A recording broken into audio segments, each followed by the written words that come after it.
Hi, everyone. Thanks for joining. We've just started the recording, so we're going to go ahead and get started. Thank you for joining or watching the CompuScholar webinar for March 2017. Today, we're going to be talking about industry certification exams, so this would be an interesting topic. Some quick introductions first. My name is Chris Just. I'm the president of CompuScholar.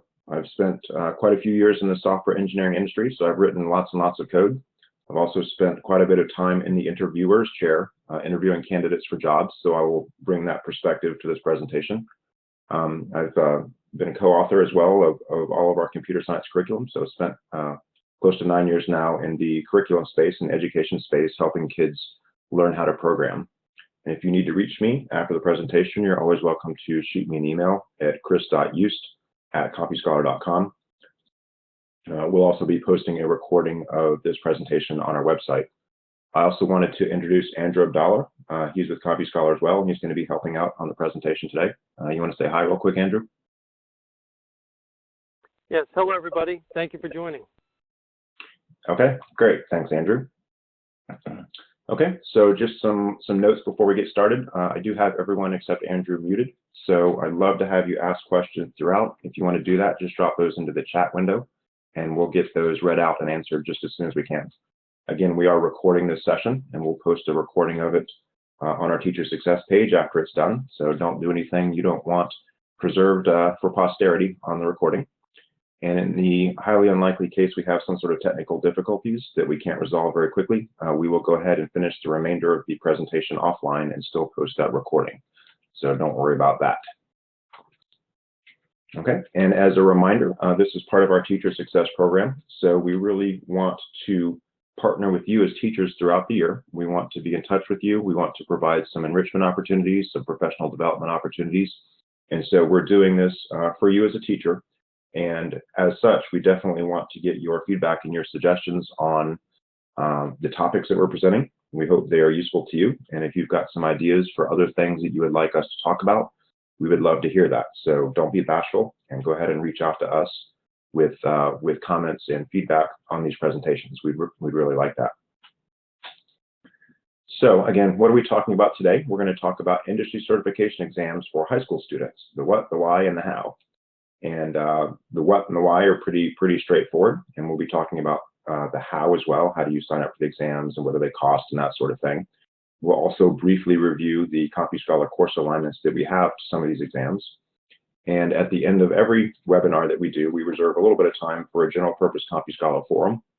This will give us a chance to make a few announcements and solicit your feedback on any aspect of CompuScholar's courses, so it doesn't have to be related to the topic at hand.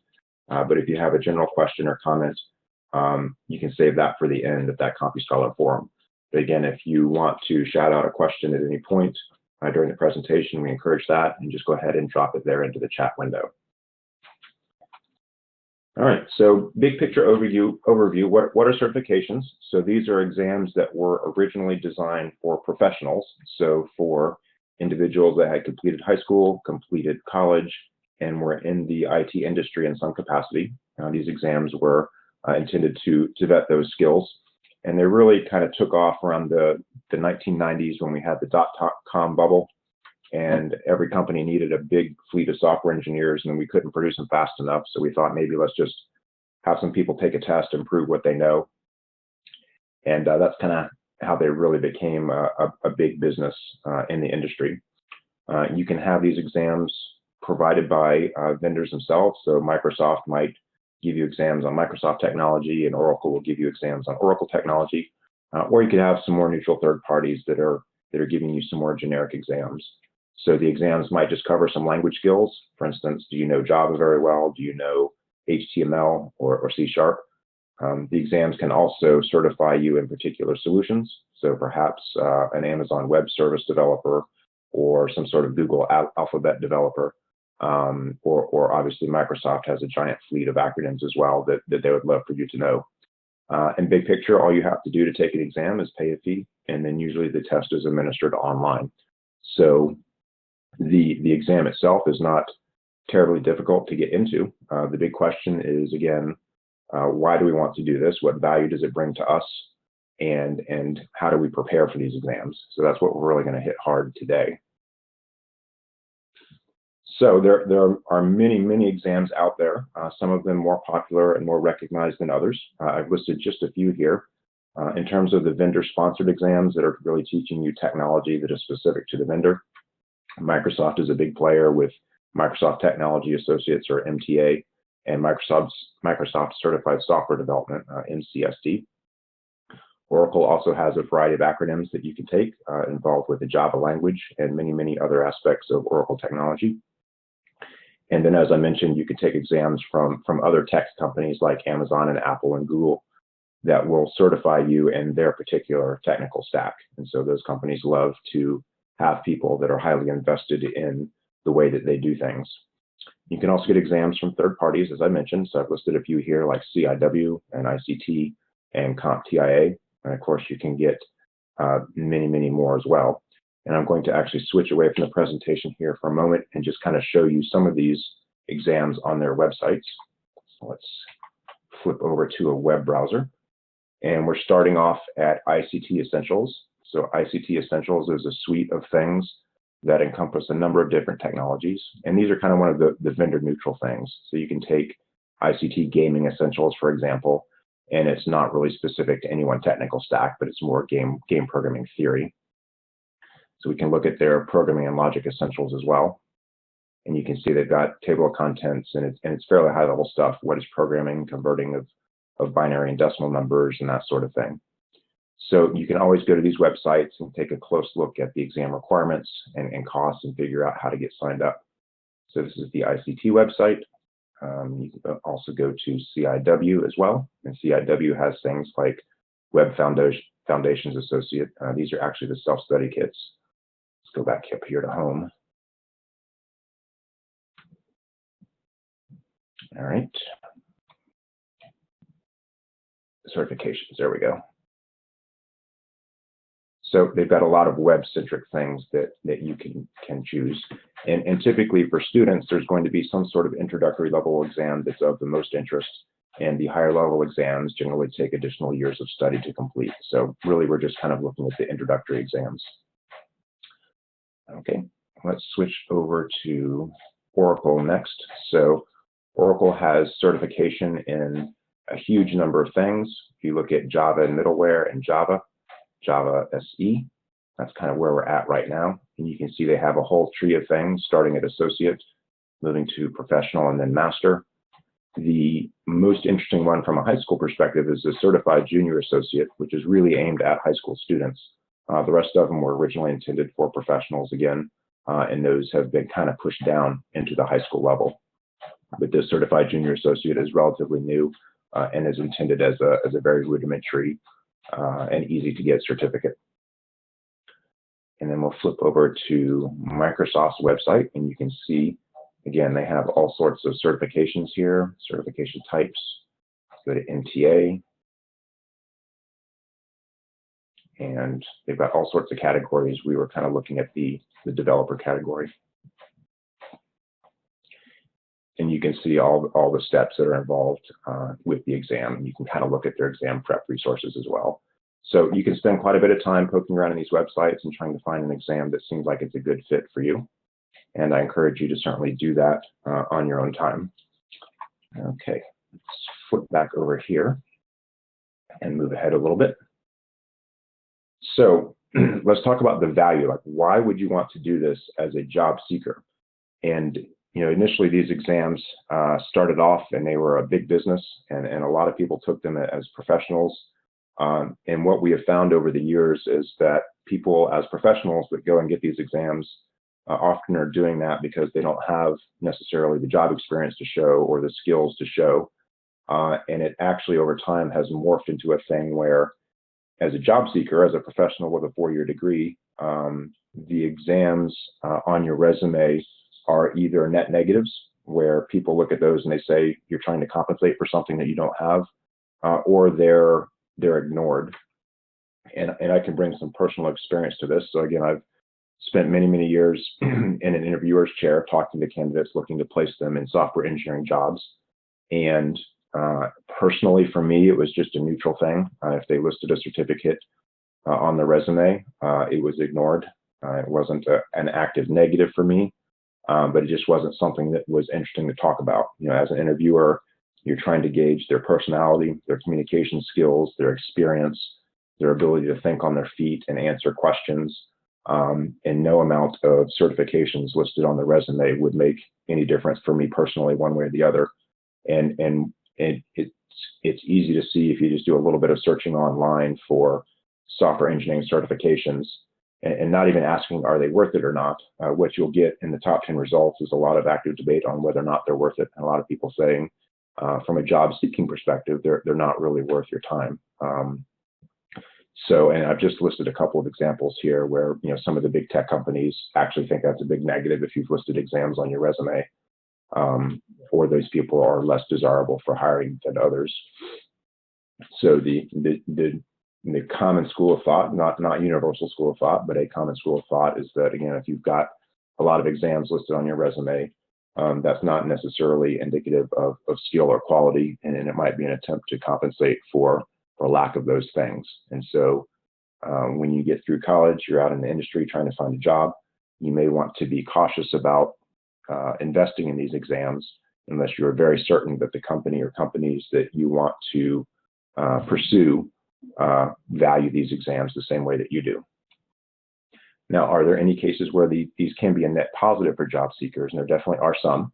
To no surprise, if you're looking for a government job or a subcontractor that's on a government contract, Department of Defense, that sort of thing, those jobs tend to have blanket requirements about being certified before you can get your foot in the door. So whether or not it's important or useful or not, you may well find that to be a requirement to get into some of those jobs. There are also many information technology or software engineering jobs with companies that at their heart are not really tech companies. So you might need to hire on to a grocery store or a flower shop or something like that in order to do some software work for them. And those companies are not generally capable of vetting you as an employee and as a skilled programmer because they don't have that expertise in-house themselves. And so those exams would tend to be used by those non-technical companies as a way to kind of vet the candidates for them. And then again, depending on the individual hiring manager, your mileage may vary. So sometimes, again, this is not, none of these are universal rules or laws, but it's just what we've found over time in my personal experience is that sometimes people will care about them and sometimes they don't. So you just need to be really cautious about putting them on the resume. Okay. I see there's a question that came in there on the chat window. It says, are some of the certifications more valuable than others? And that's a good question. What you will find from an academic standpoint is that your school or district or state may well have a list of things that they deem to be worthy exams, right? So they'll have a list of certificates that are permissible for you to get in order to qualify for whatever metric or funding that you're going for. So as an initial blush, you would certainly want to just take a look at your state or district requirements to see what are they looking for. And if they have a list, then you generally have to play ball with that list. If you don't have a list that's handed to you and you have the freedom to choose, there are certainly some exams that are easier than others. So the Oracle Junior Associate exam would certainly be easier to take than the full Oracle Java 8 SE exam. The Microsoft MTA exams are a little bit more difficult. There's a lot more acronyms there, and it would take you longer to study for those. So if you don't need an MTA, you might not want to pursue an MTA. Some of the other exams from CIW and ICT are a little bit easier to get. So what you want to do, if you are not looking, if you don't care which exam you get, you just need to have one for whatever reason, try and find one that is either easy or cheap, or that you have some available resources that cover those exams pretty well. In terms of whether, ICT is better than CIW or Microsoft is better than Oracle, I really don't have a good answer there. It just depends on the job that you're applying for and the technical stack that you're investigating. Okay, so let's move on. So we kind of looked at job seekers and we said, hey, these certification exams are not real great from a job seeker perspective. And as I mentioned, these are big businesses, and they have certainly figured out that the reputation that they have in the professional industry is not what they wanted.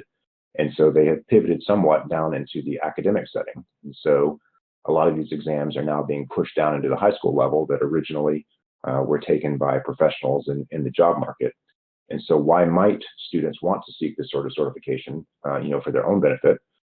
We've seen in some cases that they can get local college credit. So there might be some arrangement with the local college or university that if they pass an examination, they can get some sort of credit or dual enrollment credit at the college.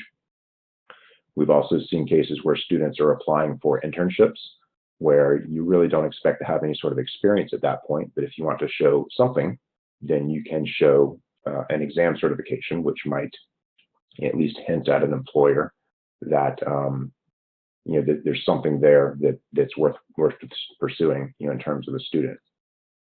So if anybody has any other local reasons that they've been motivated or their students have been motivated to pursue those exams, certainly love to see you drop that into the chat window, just in case there's something there that we haven't seen. But so from a student perspective, it's really about potentially gaining that credit or burnishing their resume a little bit for an internship, or maybe even a college application. A college might look at an application for somebody that's got some certificates or something and think there's a little bit more interest there as opposed to somebody that doesn't. Okay. So let's talk about the schools. So regardless of whether the students are motivated or not, the schools have to be motivated as well to push these certification opportunities to the kids. And in all the districts and so forth that we've talked to, we understand that these exams are good ways to show results. So if they're filing reports for Perkins funding and that sort of thing, just to demonstrate that the students have actually attained skills, having a third party certify that student in whatever skill is claimed is a good way to do that. We've also seen, unfortunately, that information technology subjects and computer programming is part of the CTE space, so the career and technical education space in most districts and states. And as such, it is in the same bucket as things like welding and hairdressing and animal husbandry and a variety of other skills that are perhaps called trade skills as opposed to white collar or professional skills. And those other trade skills often are very much into certification. And so because we are in the same bucket as those trade skills, from a departmental perspective, what's good for one skill is theoretically good for another. And so why wouldn't you certify IT professionals the same way that you certify everybody else in the CTE space? So that's another line of reasoning that we've seen. And we've certainly seen that this has been pushed all the way up to the state level. And so we see states like Virginia where students are required to have some sort of certification within their CTE experience. And as you can imagine, there was probably quite a bit of lobbying that went on by the exam vendors to make that happen. So congratulations to them for successfully getting state laws enacted in their favor. And there may be a variety of other funding reasons that you are motivated as a teacher or as a school or a district to get students to sign up for and do very well on these exams. So again, if you have any thoughts there, you're welcome to drop those into the chat window, and we'd love to hear about it. All right. So let's talk about logistics a little bit for taking. The actual taking of the exam is pretty easy. You can go to any of those websites that I was just showing you, register online, pay some sort of fee, and off you go. The exams themselves might last an hour or 2 or 3, and you're generally taking them online. And the fees, I've listed some examples here, between $95 and $245 per student. And so that's actually a pretty big chunk of change from a school's perspective. So who pays that fee? Is it the school? Is it the student or the student's family? Or are you able to get some sort of grants for these exams? Again, we'd love to talk with you about that. So if you have some thoughts on how you get these fees paid for your exams in your local school, I'd love for you to shoot us an email or give us a phone call to chat about that, because we're intensely interested, obviously, in how these things get funded. Chris, when is a good time for the students to actually take the exams in high Okay, school? thanks. That's a good question. So from an exam perspective, you can take them anytime. And so people out there in the wide world are signing up for and taking these exams throughout the year. As a student in a school, obviously you just don't know that much at the beginning of the year. And so in the fall and early spring, you're probably not ready to take the exam, and you would tend to take those towards the end of your second semester. So perhaps in the April or May timeframe. So you can think about it kind of like an AP computer science exam. You know, you've got all year to prep for that exam. You want to get your students as prepared as possible. And so you would tend to delay those exams until the end of the school year, or perhaps even into the early summer. You know, you don't want them to forget everything they've learned over the summer. But if you can't fit it into your normal school year, then you might push it just beyond the end of that. Okay. So how do you prepare for these exams? It's probably no surprise to anybody that all of the companies that sell exams also sell preparation courses. And there's a huge range of those things out there. I did a little bit of research, and you can, for an easy $1,300, take a live 3-day course on the programming language and prepare yourself for the Microsoft MTA exam. So if you think that 3 days and $1,300 and a shiny MTA acronym on your resume is a worthwhile investment, then you can certainly pursue that. There's some other options like the self-study kit that CIW sells for $414, which seem to be essentially a very pricey textbook, you know, along with some online resources. I saw that Oracle also offers a variety of classes that seem to last a full semester. I couldn't find any prices listed for those, which usually means you'll need to be prepared to sign over your firstborn child in order to get into those live classes. So if you can't tell already, it's pretty obvious to me, at least, that this is, again, a big business. And so whether or not it's the smart thing to do and the right thing to do, there's certainly a lot of dollars floating around here. So if you can convince your boss or your company or your school to pay for either the exam prep or the exam itself, you know, that's what these exam companies are going for. It'd be a much bigger hurdle for an individual student, you know, with no support, or an individual job seeker with no support to invest in these sort of preparation. But there's no requirement that you take exam prep courses from these companies. All of the exams have some sort of a syllabus or a list of topics that are covered. And so what you can do is simply prepare for those topics on your own using any available textbook, any available resource. You can completely ad hoc it and just go look at resources online that you think are useful, or you can take a more concentrated course that happens to cover most of what you want. And the CompuScholar courses, as we'll talk about here in a second, kind of fall into that category where you can use them to prepare for some of these certifications. Okay, so speaking of that, we do have a page on our website that's dedicated to some alignment information, and I'm going to switch over and visit that now to show you where it is and what it has. Okay, so we're going to go over here to our CompuScholar website, and under Standards Certifications, that's the page that we're on right now. And what we've done is actually gone through a number of these exams and looked at all the exam requirements and produced some alignment documents. So if we look at ICT Game Essentials, for example, you can see an alignment document that is pretty similar to an alignment document that you might find for your state. So what we've done is gone through all the exam requirements and then cited chapter and lesson where those things are covered in our course. So we have not specifically geared our courses to cover exam topics, but what we have found is that our courses, by and large, will cover some or all of the topics that are on some of these exams. So one approach that you can take as a school is if you're looking to produce certificates for your students and you have to teach Computer Programming 1 or Web Technologies or some sort of fundamental programming class anyhow, you can use a CompuScholar course to both meet your state requirements and then also to meet exam requirements as well. Now, some of these alignment documents will show 100% coverage. So, you know, if you don't see any NAs in here, then that means 100% coverage. We can go back and look at a different one, like let's do MTA, for example. MTA, as I mentioned, is a much bigger exam with a lot more topics that are not necessarily introductory. So in some cases, we will list NA where we don't cover one of those topics.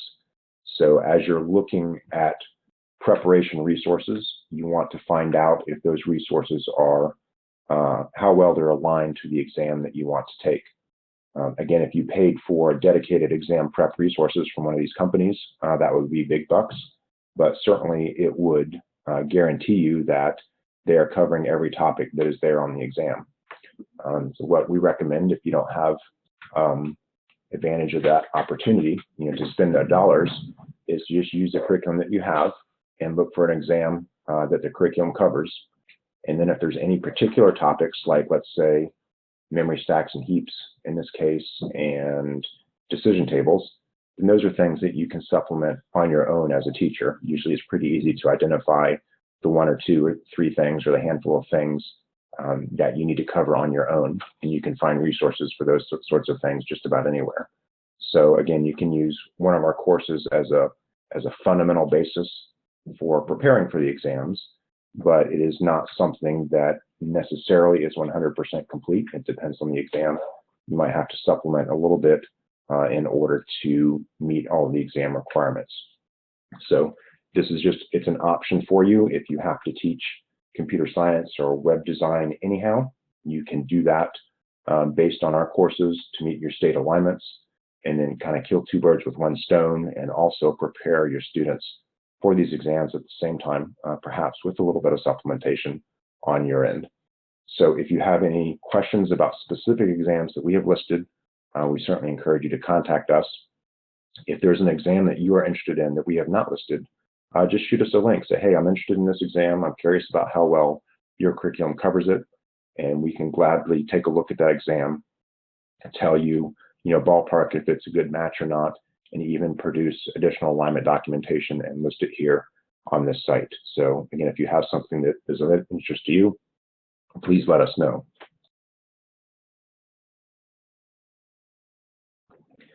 All right, let me flip back over to the presentation. I think we're just about done. Okay, so that's all I really wanted to talk about today in terms of the industry certification exams.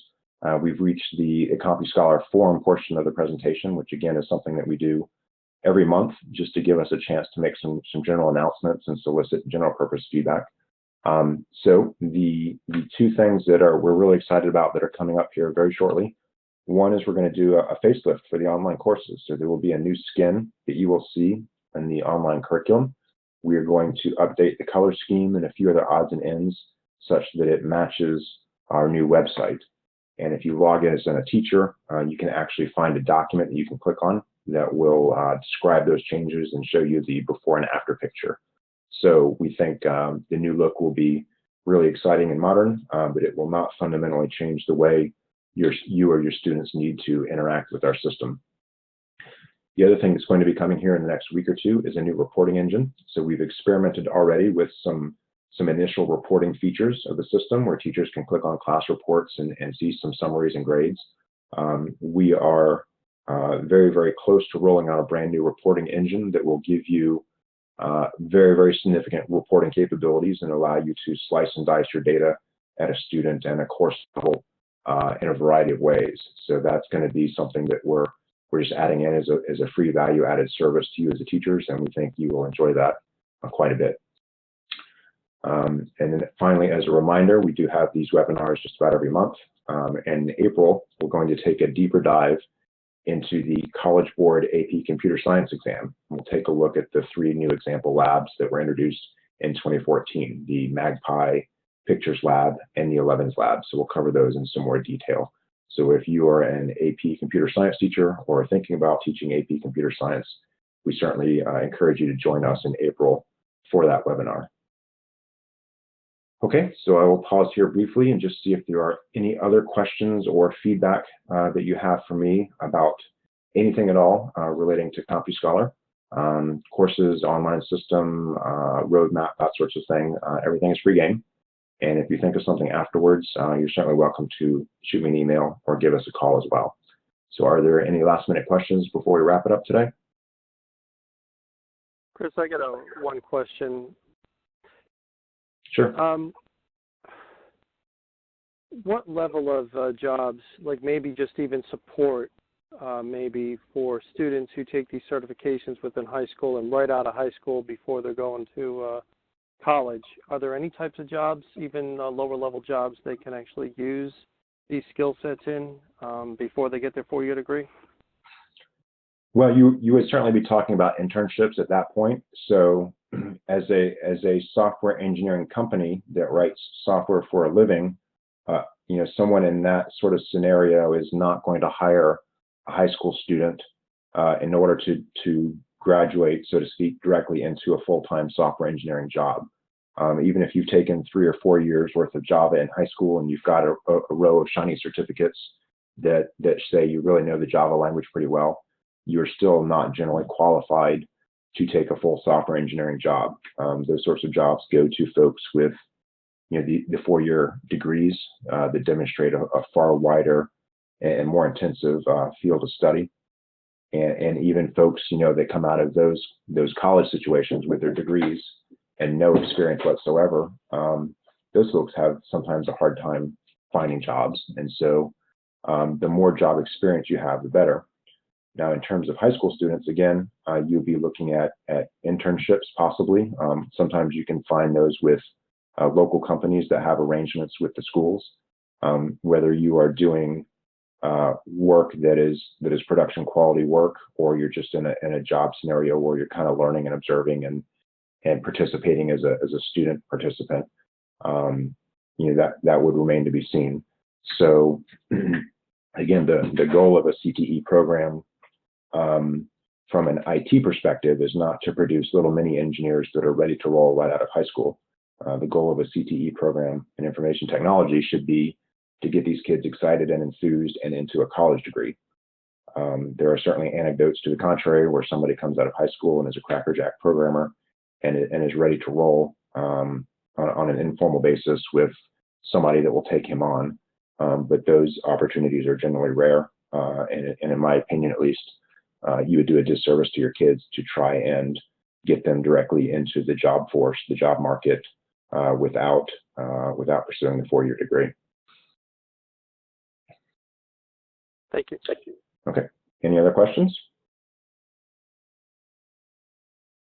Okay, great. Thank you so much, everybody, for joining and for the questions. Again, this has been recorded, and so we'll post it up there on our Teacher Success page momentarily. And we look forward to meeting with you again in April when we're going to talk about the AB Computer Science exam. Thanks. Have a good day. Bye-bye.